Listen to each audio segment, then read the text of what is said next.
आत्मा को आप सोचते हो इसका संहार होना है, जिस दिन ये शुद्ध होएगा, क्या कभी आपके साथ ऐसा कार्य करेगा?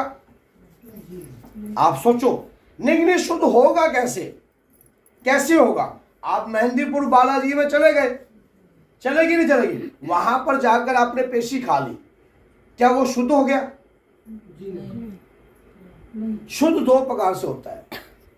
पहली बात, जब आपके अंदर से कोई शक्ति का सिमरन चलने लग जाए। कैसे? नाम की शक्ति। तू गोस्वामी तुलसीदास ने स्वयं कहा है कि कलयुग केवल नाम आधारा, कलयुग केवल नाम आधारा, आधार है वहां पर जो है नाम की शक्ति चलेगी। जैसे कि जय श्री राम चलती ना, कलयुग केवल नाम आधारा, सुमर सुमर नर उतरे पारा। तो आप सोच के देखो कि नाम की शक्ति चलेगी। जब आपके अंतर मन में नाम की शक्ति चल जाएगी, भगवान के नाम की। अब कोई लेडीज है, वो पेशी खाती है, कहती मेरे को पढ़ना लिखना कुछ नहीं आता, बोलते हो कि बहुत सारी लेडीज ऐसे वजह मान लो। फिर दूसरा बात ये होगा, संकट आपके साथ क्या करेगा, आपको लेडीज प्रॉब्लम कर देगा। जैसे ही मेहंदीपुर जा रहा है, लेडीज प्रॉब्लम कर दी, तो क्या उसके बाद भगवान का नाम लेना पाप है? क्या मंत्र जाप करना पाप है? बताओ। अच्छा, आप सोच के देखो कि जब आप के शरीर पर कोई संकट रह रहा है, संकट आपके शरीर पर है और वो गलत काम कर रहा है, तो पापी कैसा हो सकता है? वो पापी जब है क्योंकि उसकी बुद्धि जो मलिन है, उसे परमात्मा का ज्ञान नहीं है।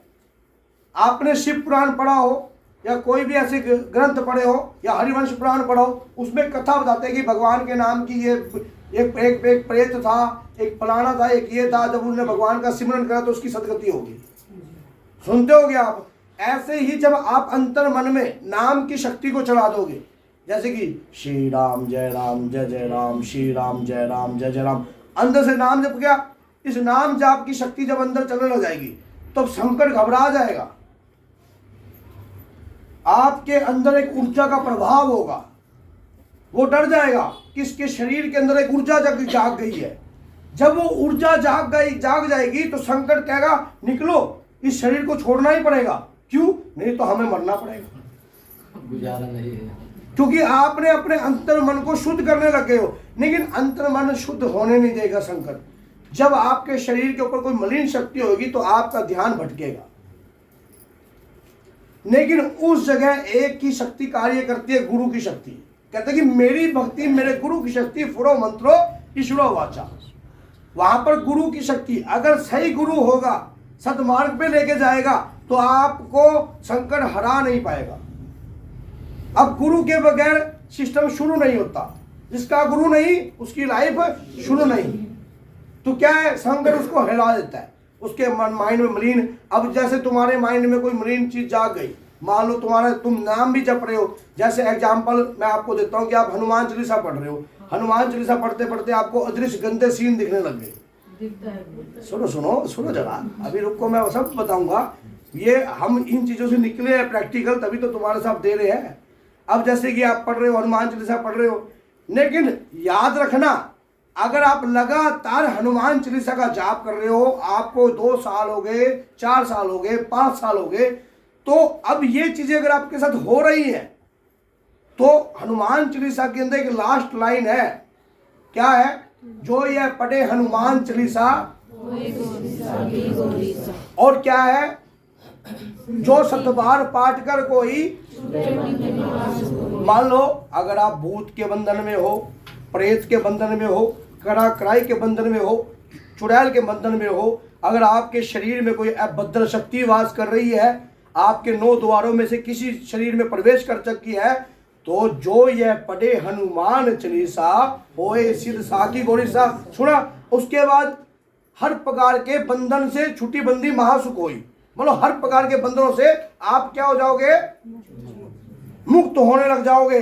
और जब मुक्त होगे ना, तो सुनो, अंदर से जब मंत्र जाप चलता है, हनुमान चालीसा एक सूक्ष्म मंत्र है, जब वो मंत्र चलता है तो आपको पता है तब क्या होता है? अंदर के मलिन विचार जो है वो बाहर आने लग जाते हैं।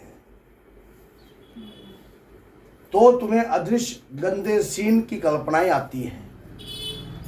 क्योंकि अंतर मन साफ हो रहा है, अंदर मलिनता है वो बाहर आ रही है, समझ गए। अंदर का मन जो है वो पवित्र होने लग गया है, अंदर की मलिनता बाहर बखान करने लग गई है, दिखने लग गई है। वो मलिनता से आपका शरीर शुद्ध हो रहा है, आपके शरीर में आत्मा जो है वो परमात्मा की है, वो भी शुद्ध हो रही है। लेकिन ये जो मलिनता के विचार आएंगे ये कुछ ही क्षण में आ जाएंगे। एक भक्त ने ऐसा क्वेश्चन किया कि गुरुदेव कि मैं हनुमान चालीसा का पाठ करता हूँ, हनुमान चालीसा का पाठ करने के बाद मेरे शरीर में इस प्रकार के विचार उत्पन्न होते हैं, निरंतर इस प्रकार के विचार उत्पन्न होते हैं, क्या ये विचार सही है? क्या मेरी हनुमान चालीसा खंडित नहीं होती इससे? क्या मेरी पूजा भ्रष्ट नहीं होती? तो आप सोच के देखो, ये पूजा भ्रष्ट नहीं होती।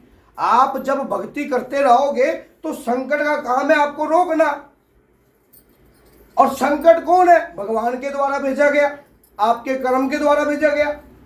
आपके कर्म, क्या पता पिछले जन्म में दूध में पानी ज्यादा मिलाया हो, है क्या पता नकली घी बनाकर बर्फिया बेची हो, क्या पता नकली खोया बनाया हो, क्योंकि भगवान का ये देखो अब कर्म है।